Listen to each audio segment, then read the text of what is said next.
Speaking of openness and vulnerability, I think a lot of the time people don't do that. People don't make that jump because they have fear. So I want to talk about fear now and how fear is controlling people and how people, once they let go of fear, once they let go of trying to fit in, they can now like embrace the world, embrace themselves. Talk me more about that. What role do you think fear plays in our society, and how do you think people can like overcome it? I think fear plays a huge role in our society. Like, I think a lot of the things we do are based in fear. And I think, in a way, it's normal, right? Like, the world can be a scary place. Like, I think as humans have always been on survival for like, thousands of years. And of course, like, fear is kind of what drove us to be able to survive all this time. And evolve, yeah. So I think it definitely needs to play a role. I think a lot of it has to do with trauma as well. Like, if something traumatic happened to you, you're scared of it happening again. So you have like a defense mechanism, right? And I think that is really hard to get rid of. So I completely understand that people are in fear. I don't know. I think, like, personally, I feel like the more you let go of fear, the more free you are. And I think personally, I always wanted to find freedom. And I think once I really let go of fear is when I found it.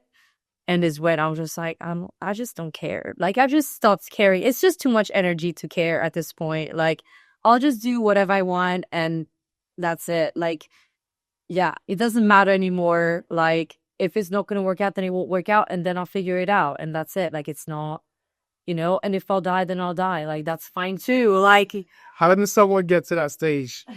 Someone's watching this. I relate to what you're saying. I want to be able to let go of fear and live like that, but it's still stuck in that mode of always speaking about what everyone else thinks about them. How do they get out of that and like, embrace freedom or whatever? I think you just have to like get over your fears and just do the things that scare you. I think that's the only way. I think the more you do things that scare you, the more you do things out of your comfort zone, the more you'll be confident and the more you'll trust in yourself and the less you'll have fear. If you keep doing things out of fear, you will keep telling your brain that you're scared. You will keep telling your brain that you're not strong enough to do these things. And then that's what you believe. And then you have more fear. If you go against your fears and you actually face them and you do things that take courage, that's when you realize, wait, I'm not this, like, I can get over like hard times and I can like, do these things. And you also have more confidence and then you have less fear. So I think it's always just about getting out of your comfort zone. And yeah. And I think I've like watched this video the other day and he was talking about how fear is just like it's like this thing that we have that's unconfirmed, right? It's like, like my friend has a saying, he goes, fear is false evidence appearing real. It's like false understanding of the environment appearing like it's real, because usually fear isn't based on anything in that moment. Say you're about to go up and perform, right? You feel the fear, you feel this emotion inside of me that could be fear, it could be excitement, but you think it's fear. So you go like, oh man, I'm going to hold on to it. But again, like once you push through it, we do it, it comes out as excitement. It comes out as that. So how get it? So was that fear? Was it excitement? You just mastered it. Yeah, I think also it's so normal and natural, right, for us to have that. It's literally like such a huge, like it's ingrained in us. It's like our survival instinct. Like, for example, with the poetry, I think it's because like back in the days, like when we were hunter-gatherers, if you're like kicked out of your tribe, you'll die, right? Actually, yes. So it's like survival instinct thing. So it's like you're never going to really fully be able to get rid of that.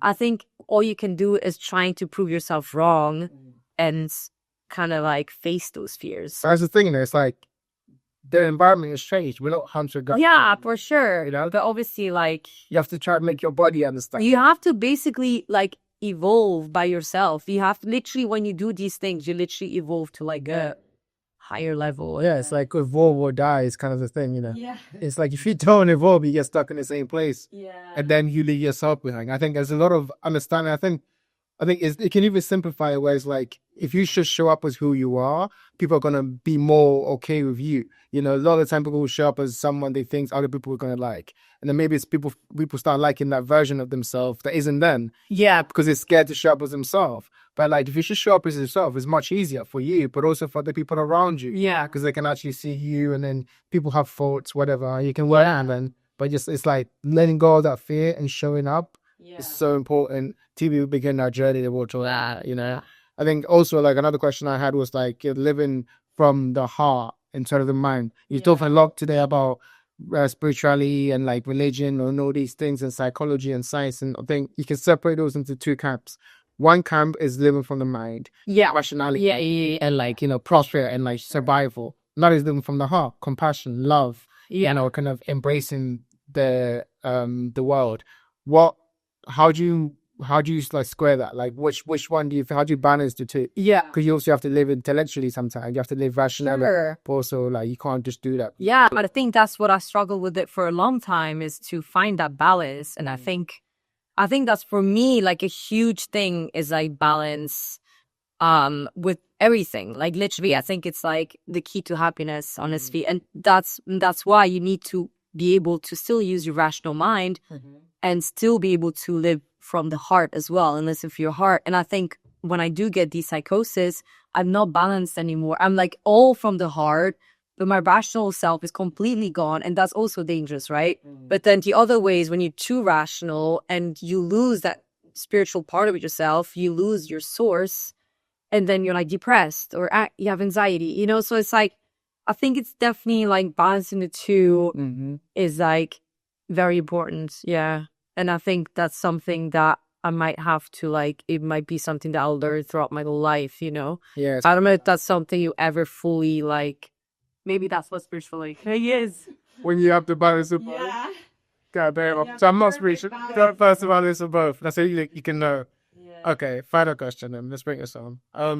So it was talked a lot about life today, and I always ask people when I come on here, what is the meaning of life? For you, from everything that you've understood about the world so far, well, looking now, what do you think? I know you mentioned love and compassion, but I want to develop more on that too and how people can do that. But what is your meaning of life? How if you look out in the world, why do you think we're here? So I think, I have why we're here. I'm not sure there's a reason, to be honest. I think it's just random. I think a lot of coincidences happened for this to happen. And I think that's what's so crazy about it, is that everything needs to be perfectly aligned for there to be life on a planet. And the fact that we got that, and then not only life, but life that evolves enough to have consciousness. Like that is insane in itself. Like how many planets are there that have that? I mean, we haven't found one yet. I'm sure there are some, but I mean, it's really tough to get that. And I think that in itself is a gift. Why we're here, I mean, I don't really know. Like maybe there's a reason, maybe not. I think, well, my mom would say we're here to improve our soul and make things better in the world. And I do think that that's why I am here, is my purpose is to like help the world get better or like release some suffering. But I also believe that everyone has their own journey and everyone has their own purpose, and that's for everyone to find out by themselves. And then like the meaning of life, I mean, I would say meaning of humans is honestly, I think it's just to enjoy life. It's just to experience it. It's just to be here and actually experience it and be like, damn, this is pretty cool that we get to experience that. I mean, you know, I don't know how many other planets get to do that. Or even other life forms. Yeah, or other life forms. I mean, I could have been a little bacteria, like that would have been kind of boring. I don't know. Maybe it's cool to be bacteria. I don't know. But like, I think it's pretty cool to be a human. To be even able to have this kind of conversation is amazing. So I would say the meaning of life is that we should just appreciate it, value it for what it is, respect it. And yeah, like live with love and kindness and compassion, and to try to find a reason to be here and try to make the most of it. That's unbelievable. That's amazing. Well, thank you, Mara. I hope you enjoy this conversation. Yeah, I enjoyed it a lot. Yeah. This has been amazing. Like, I think you're one of those people who have like clarity and able to see the world in such a powerful way. I think doing it from love is also beautiful. I think I relate to that a lot.